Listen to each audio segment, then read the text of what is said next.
안녕하세요. 저번 영상에 이제 댓글 남겨주신 분이 궁금하신 점이 여러분들에게 모두 적용이 될 만한 부분들이어서 궁금하실 만한 부분들이고, 안 그래도 말씀드리려고 했던 부분이라서 같이 한번 읽어보면서 답변 드리고 가도록 할게요. 지금 영상을 한 4번째 찍고 있는데 최대한 빠르게 해보겠습니다. 작년에 비문학 부분에서 선생님 방법이 맞는 것 같아서 영상 저장해놨는데 비공개 처리돼서 조금 당황했다. 이거 다시 올릴 거니까 상관없고, 비문학 관련 영상 올려주시면 열심히 하겠다. 비문학 공부는 순수한 독해력도 중요하지만 그거에 몰두하면 위험하다고 생각한다. 순수하게 문장을 완전히 이해하면서 읽고 문제 풀 때 죄문을 최소한으로 보도록 가르치는 사람이 대부분이다. 근데 선생님처럼 지문은 문제에서 뭐가 나올지 예측하면서 빠르고 가볍게 읽고 문제 풀 때 해당 부분을 빠르게 지문을 찾아가서 내 주관적인 생각 없이 객관적으로 팩트 체크하는 그런 방법을 쓰는 사람도 많더라.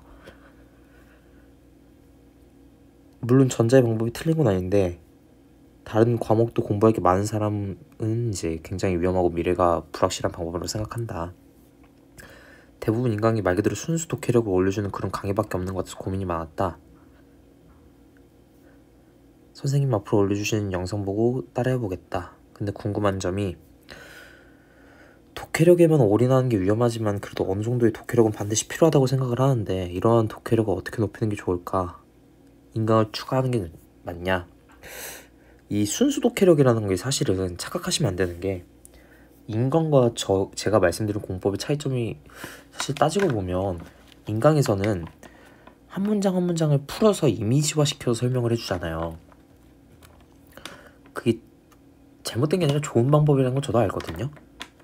근데 그 이미지화 하는 게 그게 중점인 게 아니라 우선은 뭐가 나올지를 알고 거기에 대해서 이미지화 하는 게 가장 중요해요, 사실은.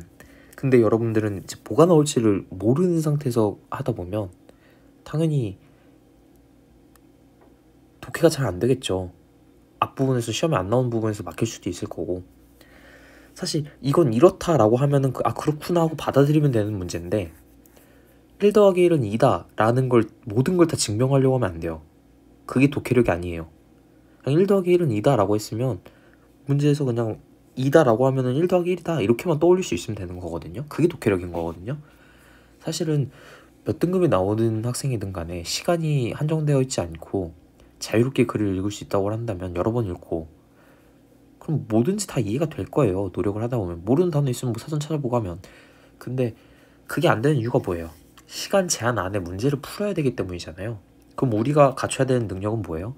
시간 제한 안에 문제 나오는 부분을 완벽하게 이해할 수 있을 정도의 독해력만 있으면 돼요. 그쵸? 근데 인강을 왜 추천을 안 하냐? 같은 시간 동안, 한 기간 동안 인강 강사가 한 10개의 지문을 가지고 수업을 한다고 가정을 해보면, 나는 그 10개의 지문을 혼자서 하면 3번, 4번 볼 수 있는데 강의를 들으면 한 번밖에 못 본다는 거예요. 그러니까 내가 수험에 뭐가 나올지를 알고 공부하는 과정에서 체득을 할 수 있는 시간이 한정된다는 거죠. 인강에 비해 독해력에 하는 게 훨씬 많이 반복을 할 수 있다는 거죠. 체득할 수 있는 기회가. 그래서 저는 인강을 추천하진 않고요. 그 선생님이 선지의 구성 내용이 지문에 있는 거 그대로 쓰는 것도 있고 지문 내용이 변형되어 나오는 선지가 있다고 하셨는데, 뭐 활용 문제나 이런 거겠죠? 제가 아는 인강 강사가 말하길 이렇게 지문을 찾아가서 진입 판정을 하는 게 위험한 이유가 지문에 없는 내용이 선지로 나오는 경우도 있기 때문이라고 하시던데, 이런 경우는 순수 독해력을 해결을 해야 되나요? 이하고 추론해서 라고 말씀을 하셨어요. 근데 이게 착각하시면 안 되는 게, 제가 항상 말씀드리잖아요. 첫 번째, 사실상 틀린 그림 찾기랑 다를 게 없다. 두 번째, 미로 탈출하는 것과 다를 게 없다.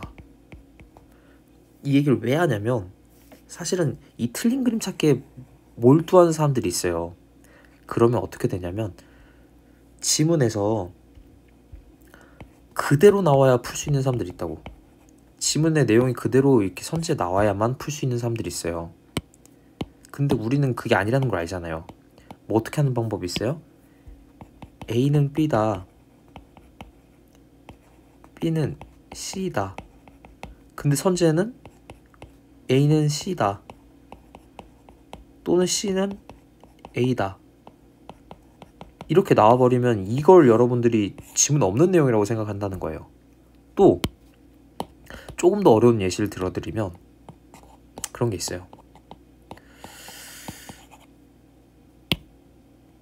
뭐냐, 제가 생각하는 한 두세 가지인데 이게 첫 번째고, 두 번째는 뭐냐면 우리 명제 배웠잖아요. P면 Q이다라는 명제가 있다고 생각해봐요. 이게 참이에요. 그럼 이거랑 또 같은 게 뭐예요? not Q이면 not P다라는 대우가 또 참이겠죠. 이 내용이 지문에 있었는데 이게 선지로 나오는 거예요. 그럼 이걸 보면서 이런 내용은 지문 없었는데? 이렇게 된다는 거죠. 또 제가 그 댓글에 예시로 하나 들려드렸던 게 뭐냐면 이런 내용이 있어요. 지문에서 겉표면이 빨간 과일은 체리, 딸기, 부사사과가 있다.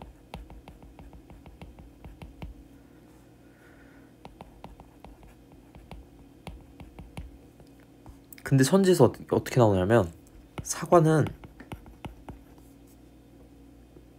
빨간 과일이다.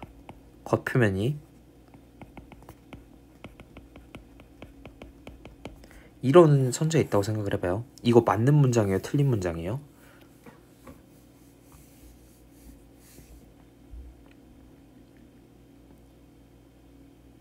이거는 맞는 문장이라고 생각하시는 분들이 어떤 오류를 범하고 계시냐면 사과가 더 큰 범주잖아요. 사과 안에 부사사과가 있고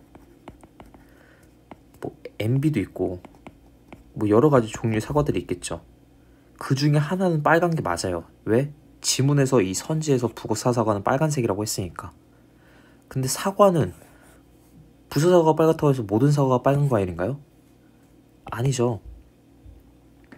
뭐 청사과나 뭐 이런 게 있을 수 있고 뭐 노란색 사과가 있을지 핑크색 사과가 있을지 모르는 거예요.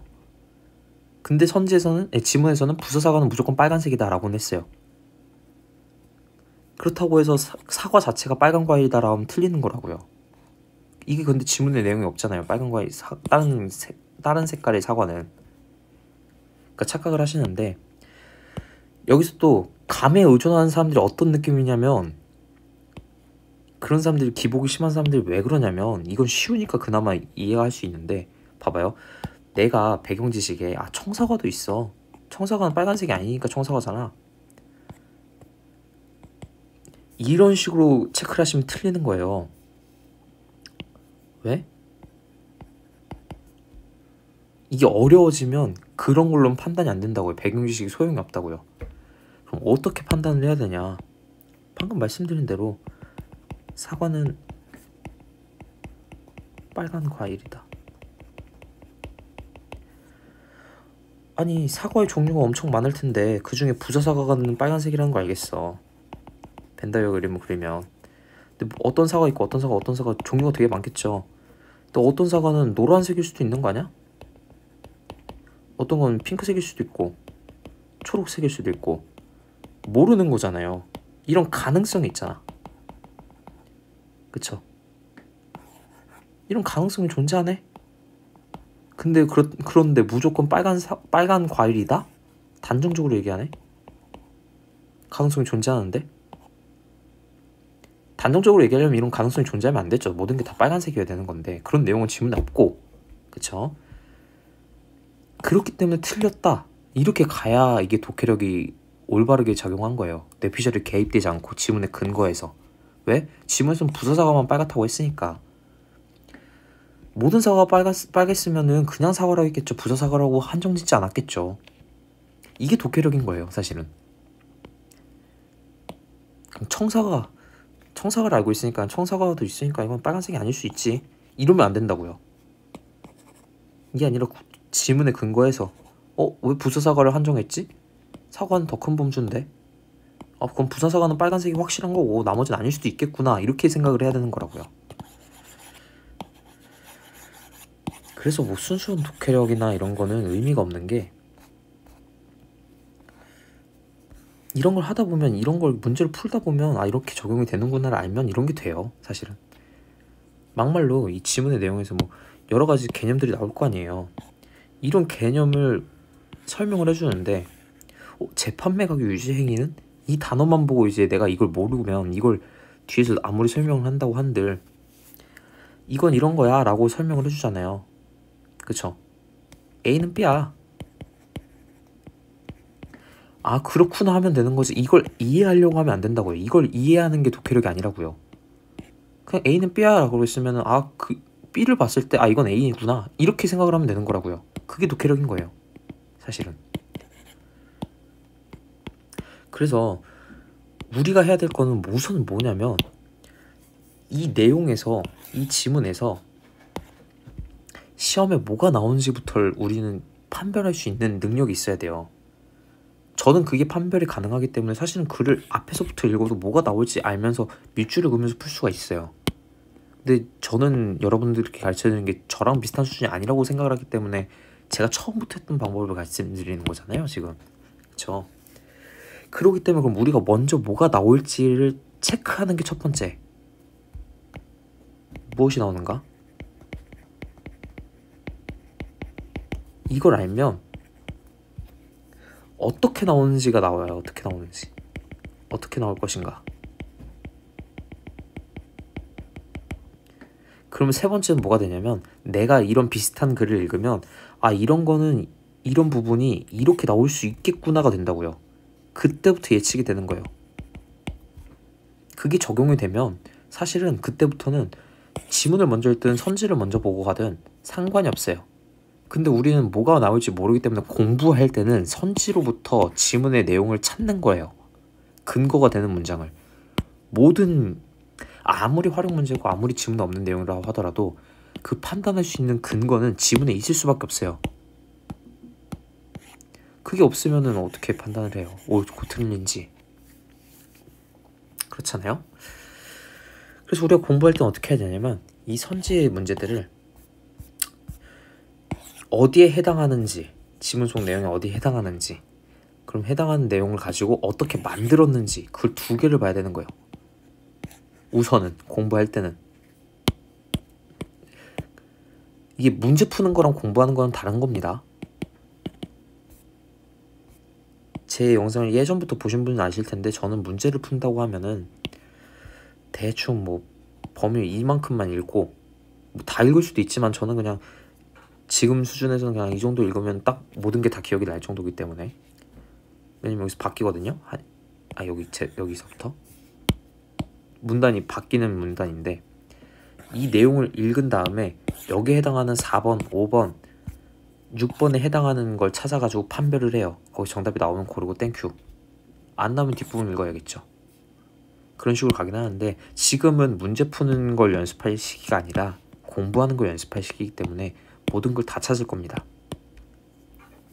그래서 공부할 때 어떻게 해야 되냐면, 자, 4번 문제, 윗글을 통해 알 수 있는 내용으로 적절하지 않은 것은? 그럼 4개는 적절한 거고 1개는 적절하지 않은 건데, 이걸 어떻게 표현할 거냐? 지문에서 그대로 가져올 것이냐, 아니면 치환해서 가져올 것이냐, 대우로 가져올 것이냐, 적절하지 않은 거는 없는 내용을 가져올 것이냐, 아예 지문과 연결되지 않는 거, 아니면은 순서를 바꿀 것이냐, 인과관계를, 원인과 결과를 바꿔서 결과와 원인 이렇게 나올 것이냐, 아니면 뭐 또 대우 관계가 나올 수도 있겠죠. 대우가 아닌 것인데 대우처럼 보이게 하는 거 등등등. 그걸 우리는 찾아보는 거라고요. 그러면 이제 보시면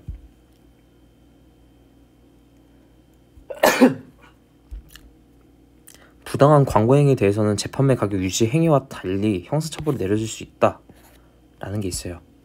그러면 이런 게 있고 이런 게 있는데, 그쵸?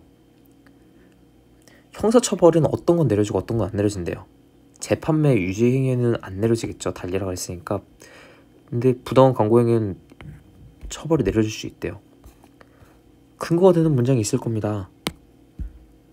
재판매 가격 유지행위가 앞에 나오니까 찾아봐요. 형사처벌에 관련 내용이 있는지 찾아보는 거예요. 찾아보면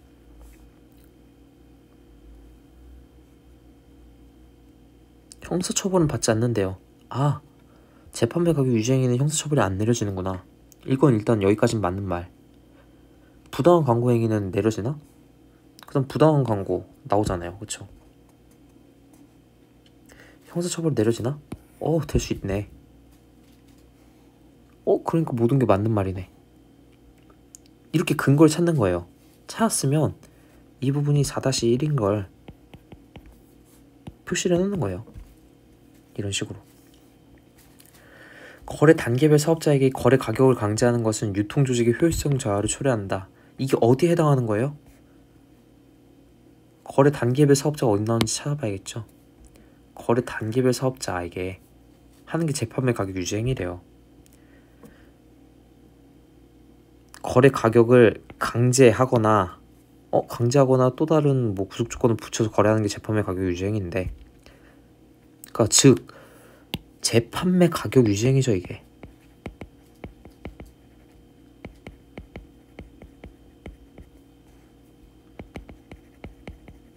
우린 이걸 재판매 가격 유지 행위를 풀어 설명한 거를 찾았잖아요 지금. 그러면 재판매 가격 유지 행위가 유통 조직의 효율성 저하를 초래한다는 문장이 있는지 찾아보는 거예요. 찾아봤더니 재판매 가격 유지 행위는 유통 조직의 효율성을 저하시킨대요. 4-2 즉 얘는 지금 A는 B다, B는 C다, A는 C다. A가 재판매 가격 유지행위예요. B가 거래 단계별 사업자에게 거래 가격을 강제하는 거예요. 아니다, 이렇게 하면 이게 아니라 오히려 반대로 같은 거니까 A가 거래 단계별 사업자에게 거래 가격을 강제하는 거예요. B는 재판매 가격 유지행위예요. B는 재판매 가격 유지행위. 재판매 가격 유지행위는 유통 조직의 효율성을 저하시킨다. 이게 C예요. 그러니까 거래 단계별 사업자의 거래 가격을 강제하는 것 A는 유통 조직의 효율성을 저하로 초래한다. C이다. 이렇게 나온 거예요. 이게 뭐에 해당하는지를 찾아보는 거, 이게 독해력인 거예요 사실은. 뭐 이 정도는 여러분들 할 수 있겠지만 이게 틀린 그림 찾기라고 하는 이유가 딱 이거고, 여러분도 할 수 있겠죠 이 정도는. 자, 재판매 가격 유지행위의 정당성을 인정받고자 하는 사업자는 그 행위의 정당성을 입증할 책임을 져야 된다. 이런 내용이 찾아봐야 하는 거예요. 정당한 이유가 있으면 재판매 가격 유지행위가 허용되는데 사업자가 인증해야 된대요. 정당한 이유는 뭐예요? 위에 나오겠죠. 경쟁 제한의 폐해보다 소비자 후생이 증대 효과가 큰 경우 등이라고 했으니까 또 다른 이유도 있을 건데, 포인트 하나 더, 등. 이게 첫 번째 이유. 지문에 설명하지 않은 여러 가지 이유가 또 있겠죠. 몇 개일지는 모르겠지만. 그러니까 등을 쓰는 거예요. 그쵸? 결국에 그러면 재판매 가격 유지행위의 정당성을 인정받고자 하는 사업자는 뭐겠어요? 유지행위가 허용되고자 하는 사업자겠죠. 그럼 그 사업자는 정당성을 자신이 입증해야 된다고 나와 있잖아요. 4-3 이렇게 표시하는 거예요.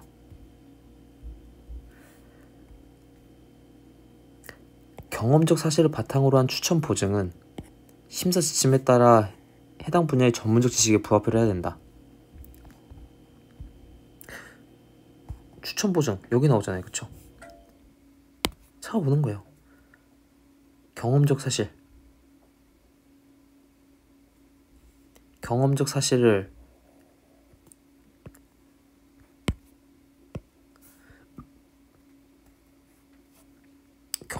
근거로, 이 문장이 어떻게 바뀌었어요? 경험적 사실을 바탕으로, 근거랑 바탕. 그쵸? 한 추천 보증을 할 때는 경험적 사실에 부합해야 부당한 광고로 제재받지 않는데요. 경험적 사실에 부합해야 된다는 얘기예요. A는 경험적 사실을 근거로 한 추천 보증을 할 때 B는 경험적 사실에 부합해야 된다. 근데 갑자기 전문적 지식이 나와요. 전문적 지식에 부합해야 된다고? 이런 내용 없는데? 하고 넘어가는 거라고요, 원래는. 근데 뒤에 나오겠죠. 전문적 판단으로 근거를 할 때는 전문적 지식에 부합해야 된다. 아, 전문적 지식에 부합하는 건 전문적 판단을 근거로 할 때네. 즉 이거는 A는 B다라는 문장이 있었던 거고 C는 D다라는 문장이 있었던 건데 선지에선 A는 D다라고 하는 거예요. 그 틀린 문장이죠. 이런 구조를 우리가 먼저 잡아보는 연습을 해보자고요. 그래서 적절하지 않은 건 4번이고 아, 이런 식으로 오답을 만들어낼 수 있구나. 이걸 연습하는 거예요. 이걸 잡아놓고 보면 글만 읽어도 보여요. 공정거래위원회가 고시하는 출판된 저작물의 사업자는 거래 상대방 사업자에게 기준가격을 지정할 수 있다. 그러면 이런 내용이 지문에 있는지를 찾아봐야 돼요. 그쵸? 요즘 트렌드가 뭐냐면 뒷부분 내용을 보게 하는 3번, 4번 선지만 이렇게 해놓고 다시 앞으로 가서 5번 선지에 이런 게 있어요. 그러면 어떻게 되냐면 이게 쉬우니까 바로바로 보이는데 어려운 글에서는 좀 연관 있는 것처럼 보이게 해서 뒷부분 없는데 뒷부분을 읽게 해요. 그 지문 없는 것 같은데 이런 느낌을 들게 한다고. 이런 거에 헷갈리면 안 된다는 거 포인트 하나 더 잡아가시고 공정거래위원회가 고시하는 출판된 저작물은 금지 대상이 아니다. 뭐가 금지 대상이 아니에요? 재판매 가격 유지행위가 금지 대상이 아니겠죠? 이게 지금 뭘 뜻하는 거예요? 금지 대상이 아니라는 건 재판매 가격 유지행위를 해도 된다는 소리잖아요. 그쵸?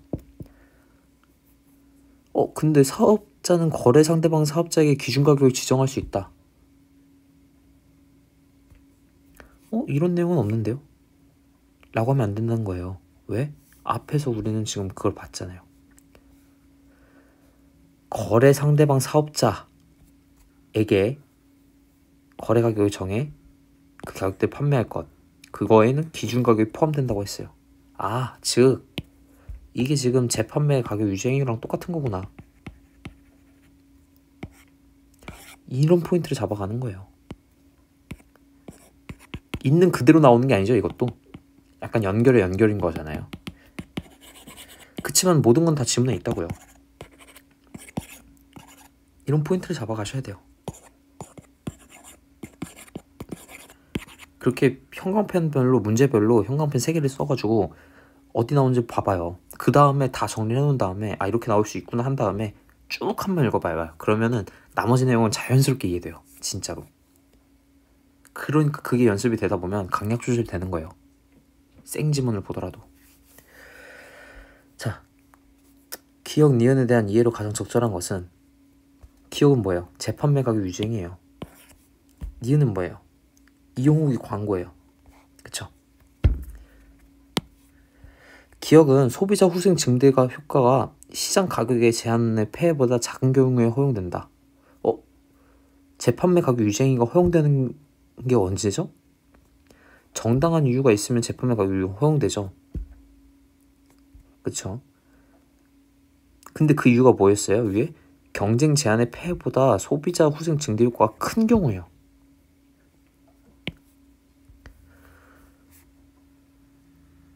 이게 더 커야 되는데 지금 이건 작은 경우라고 했잖아요. 더 작은 경우가 지금 허용된다고 했잖아요. 그러니까 틀린 거죠. 그럼 이 문장의 앞뒤만 바꿔봐봐요.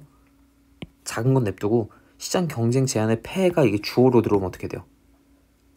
폐해가 소비자 후생 증대 효과보다 작은 경우에 그럼 이게 같은 말이라는 거 알죠?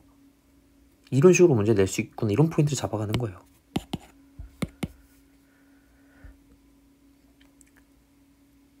이 기억 이렇게 나오면 재판매 가격 유지행위라는 걸 다시 한번 생각하면서 재판매 가격 유지행위를 공정거래법에서 금지하는 목적은 사업자의 가격 결정의 자유를 제한하기 위한 것이다.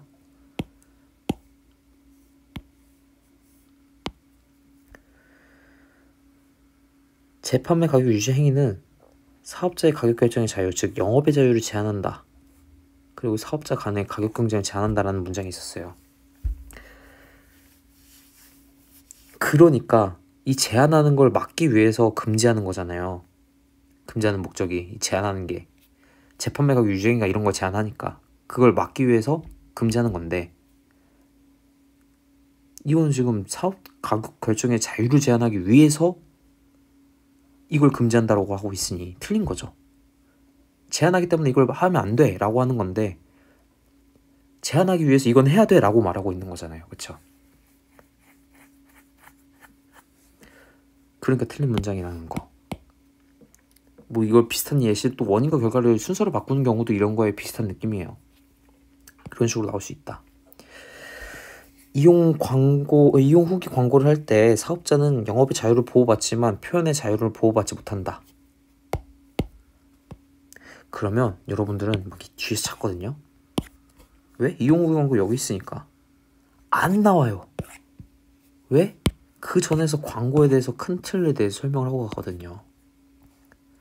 윗부분 볼게요. 광고는 표현의 자유와 영업의 자유로 보호받는다. 즉 이거는 지금 광고가 있고 그거의 일부분이 이용 후기 광고잖아요.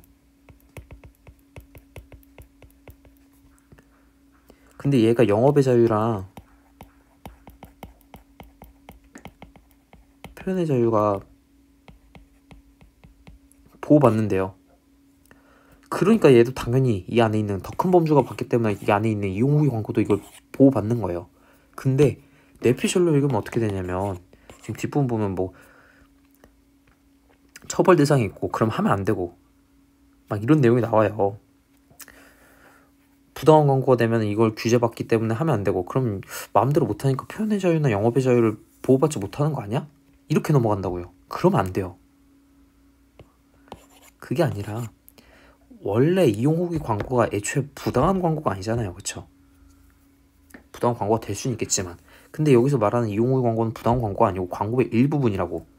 광고는 영업의 자유와 표현의 자유를 보호받는다고 했기 때문에 그 일부분인 이용 후기 광고도 표현의 자유와 영업의 자유를 보호받는다라고 봐야 되는 거예요. 이게 독해력인 거예요.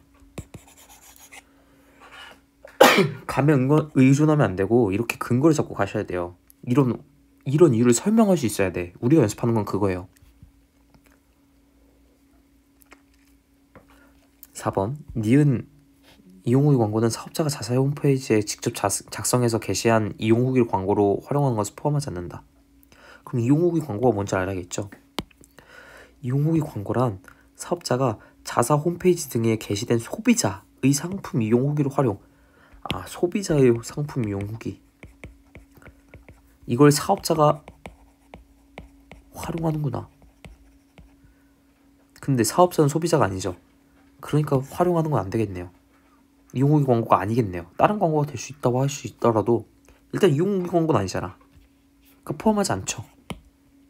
주체가 소비자여야 되는데 사업자가 작성하는 건 안 되니까.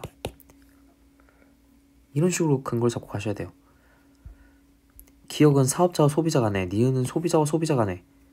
아니죠. 지금 방금 봤잖아요. 소비자와 사업자. 소비자가 작성한 걸 사업자가 활용하니까 소비자와 사업자 간에 일어나는 거고, 위에 나오는 거래 상대방 사업자 또는 그 다음 거래 단계별 사업자라고 했기 때문에 사업자와 사업자 간에겠죠. 이건 이렇게 잡아가셔야 되는 거예요. 근데 여기서 괜히 또 막 내가 사업자고 다른 상대방 사업자는 또 소비자가 될 수 있는 거 아니냐, 그렇게 보지 마시고요. 사업자를 그렇고 얘도 사업자라고 그랬으면 굳이 사업자라고 한 이유가 있겠죠. 여기 굳이 따지자면 여기서 말하는 소비자는 최종 소비자겠죠. 이런 걸 기르는 게 독해력이 아니라 사업자랑 사업자, 사업자랑 거래 상대방 사업자, 그 다음 거래 단계별 사업자라고 했으면 사업자와 거래 단계별 사업자 또는 그 다음 거래 상대방 사업자, 이렇게 보셔야 되는 거예요.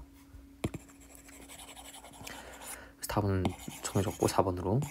아니 4번이란다. 4번. 적절한 것이니까. 이런 식으로 표시를 하면서 보시는 거예요. 근거를 이렇게 잡으시고. 윗글을 바탕으로 보기를 이행한 내용. 적절하지 않은 것. 대개는 맞는 거고 하나는 틀린 걸 거고. 이런 활용 문제는 이 보기의 내용이 지문 속 어디에 해당하는지를 구별을 명확하게 하는 게 제일 중요해요.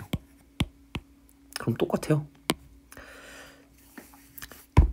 A 상품 제조 사업자인 갑은 거래 상대방 사업자. 이게 나오면 재판매 가격 유지행위랑 관련이 있겠죠. 특정 판매 가격을 지정해 거래했다. 이게 거래 그거잖아요. 재판매 가격 유지행위. 갑의 회사 홈페이지에 A 상품에 대한 이용 후기가 다수 게시되었다. 이건 뭐예요? 이용 후기 광고겠죠. 그중 A 상품의 품질 불량을 문제 삼은 이용 후기 200개를 삭제하고 이건 부당한 광고랑 관련이 있을 수 있겠어요. 그런 내용이 나오거든요. 박땡땡 교수팀이 A 상품을 추천 보증한 광고를 게시했다. 광고 대행사 직원 을은 A 상품 효능이 뛰어나다는 후기를 갑의 회사 홈페이지에 게시했다. 소비자 병은 A 상품을 사용하며 발견한 화자를 찍은 사진과 품질 불량하다는 글을 갑 회사의 홈페이지에 게시했다. 갑은 병을 명예훼손죄로 처벌하려면 수사기관에 고소했다. 어디에 해당하는지는 대충 보이는데 명확히는 안 보여요. 그건 선지서 설명해 주니까. 갑이 A 상품의 품질 불량을 은폐하기 위해서 자신에게 불리한 이용 후기를 삭제하는 대신 비공개 처리하는 것도 부당한 광고에 해당하겠군. 그러면 이 조건이 뭐예요? 이걸 해석하셔야죠. 삭제하는 대신 비공개 처리하는 거. A, 올 B가 모든 게 부당한 광고여야 된다 라는 게 선지에 있어요. 지문에 있어야 돼요. 부당한 광고, 이용 후기 광고였죠. 자신에게 불리한 이용 후기를 비공개하거나 삭제하기도 하는데 합리적 이유가 없으면 부당한 광고 될 수 있다. 하거나 비공개하거나 A, 올 B죠. 비공개하거나 삭제가 B고 비공개가 A라 그랬어. 근데 삭제하는 거 B 대신에 A 하는 것도 부당한 광고에 해당하겠군. 은폐하기 위해. 이건 정당한 이유가 아니잖아요. 그러니까 맞는 말. 이렇게 잡아가시는 거예요, 그거를. 갑이 박 교수팀이 A 상품을 실험 검증하고 우수성을 추천 보증했다고 광고했으나 해당 실험이 진행된 적이 없다면 갑은 부당한 광고 행위로 제재를 받겠군. 교수팀이 실험 검증하는 건 전문적이겠죠? 전문적. 근데 그게 안 됐으면 보시면 전문적 판단을 근거로 추천 보증을 했는데 전문적 지식에 부합을 해야 되는데 그걸 아예 안 한 거잖아요. 전문적 지식이 없는 거잖아요. 그쵸? 그럼 부당한 광고로 제재를 받겠죠. 왜 이렇게 하는 게 아니니까.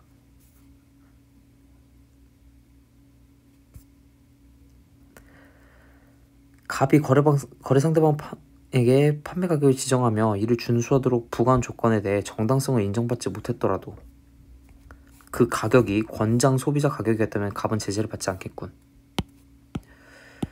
재판매 가격 유지행위를 했는데 정당성을 인정받지 못했대요. 그럼 규제 대상이잖아요. 형사처벌 안 받겠지만. 근데 이게 권장 소비자 가격이었으면 문제가 없는가? 라는 게 지문의 내용이 있어야 돼요. 근데 권장 소비자 가격이라도 강제성이 있다면 재판매 가격 유지행위에 해당된대요. 즉 재판매 가격 유지행위는 강제성 가격을 정하는 이게 판단 근거지 권장 소비자 가격은 판단 근거가 아니에요. 근데 여기 위에 보면 막 기준 가격 나오고 재판매 가격, 최저 가격, 기준 가격 이렇게 나오니까 이 정한 가격이 권장 소비자 가격 안에 있으면 문제가 안 되는 건가? 이렇게 생각하게끔 만드는 게 문제인 거예요. 있든 아니든 간에 이 가격이 권장 소비자 가격이든 아니든 간에 강제성이 있다면 재판매 가격 유지 행위가 되는 거고 그렇다면 하면 안 된다는 거죠. 제재를 받겠다는 거죠. 정당성을 인정받지 못하면. 재판매 가격 유지 행위라면 이게 정당성을 받지 못하는 이거는 제재를 받냐 아니냐의 그거의 문제가 아니에요. 판단 근거가 아니에요. 그러니까 답은 3번이죠.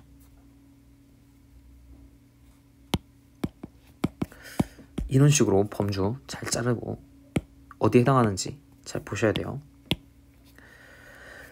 을이 갑으로부터 금전을 받고 갑 회사 홈페이지에 A 상품의 장점을 알리는 이용 후기를 게시했다면 대가성이 있다는 사실을 명시해야겠군. 금전을 받았다.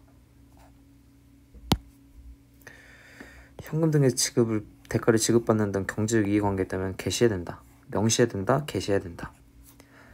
이렇게 바뀌는구나. 병이 A 상품을 직접 사용해보고 그 상품의 결점을 제시하면서 다른 소비자들에게 도움을 주려는 취지로 이용 후기를 게시한 점이 인정된다면 명예훼손죄가 성립하지 않겠군.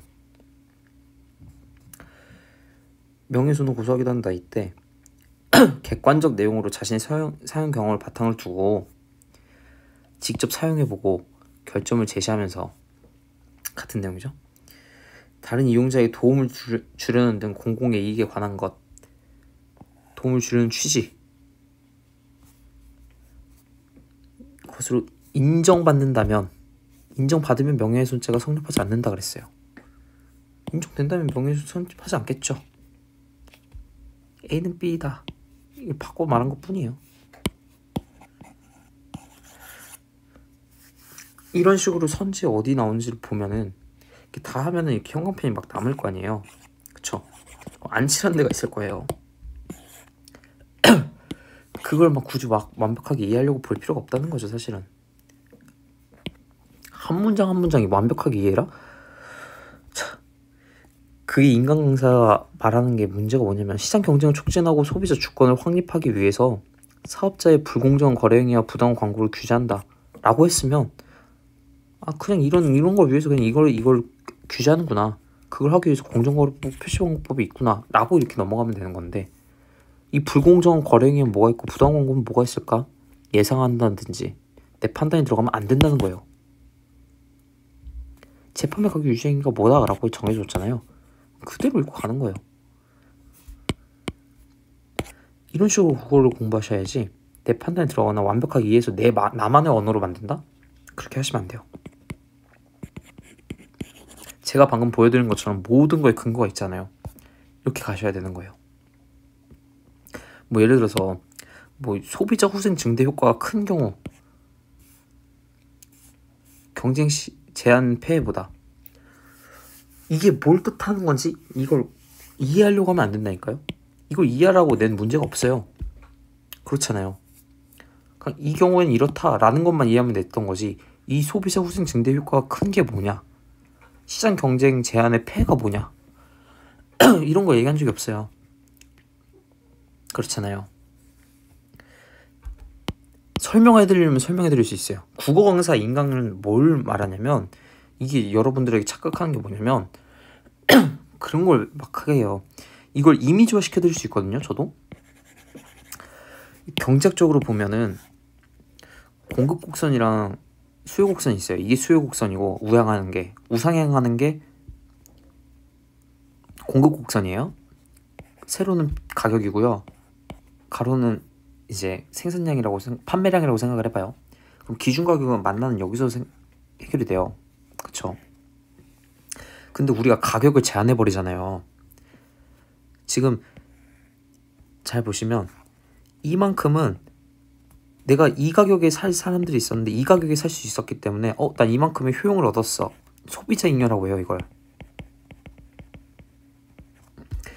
근데 난 이 가격에 팔 생각이 있었는데, 이 정도의 수량을. 근데 이 가격에, 더 높은 가격에 이만큼을 팔았기 때문에 이만큼은 생산자 잉여라 그래요.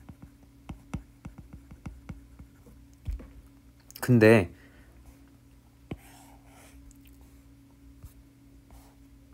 이거를 같은 그림인데 가격을 제한시키잖아요, P를.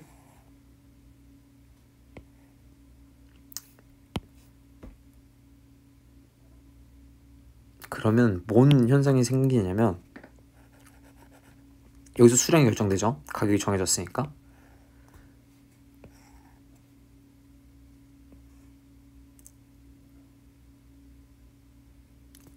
이만큼이 지금 생산자 잉여가 돼요. 난 이 가격에 팔 생각이었는데 이 가격에 팔았으니까 지금. 근데 이만큼은 못 팔잖아요, 지금. 이게 사회적 잉여 순손실인데, 뭐라 부르는지 까먹었네. 무튼 비슷한 느낌이에요. 여긴 소비자 잉여죠. 이 가격에 살 생각이 있었는데 이만큼을 이 가격에 샀으니까 이만큼 못 사고, 그러면 소비자 잉여가 줄어서 생산자 잉여가 늘어났고, 사회적으로는 전반적인 손실이 이만큼 있었던 거예요. 소비자와 생산자 잉여가 합쳐지면 사회적 잉여인데 이게 날아간 거예요. 없어진 거예요. 이게 지금 거래 가격에 경쟁 제한의 폐해인 거예요. 이게 폐해예요. 경쟁 제한의 폐해. 이 사라지는 사회적 잉여가. 근데 여기서 말하는 건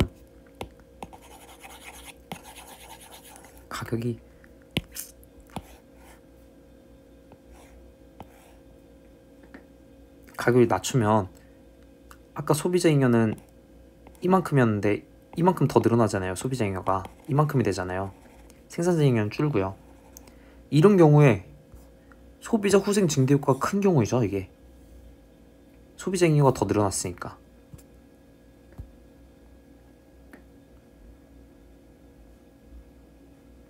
이게 이것보다 더 큰 경우에, 날아간 것보다 늘어난 게, 즉 늘어난 이만큼이 이것보다 더 큰 경우에는 허용된다. 뭐 이런 소리인데 이걸 이해하려고 하면 안 된다니까요. 근데 인간 강사는 이런 걸 가르쳐줘요.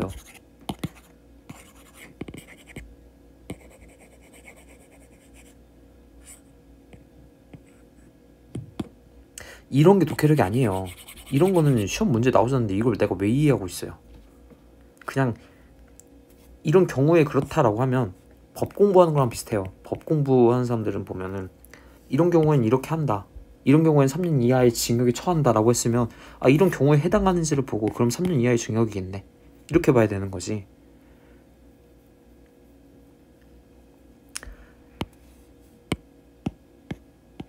그렇게 보셔야 되는 거예요.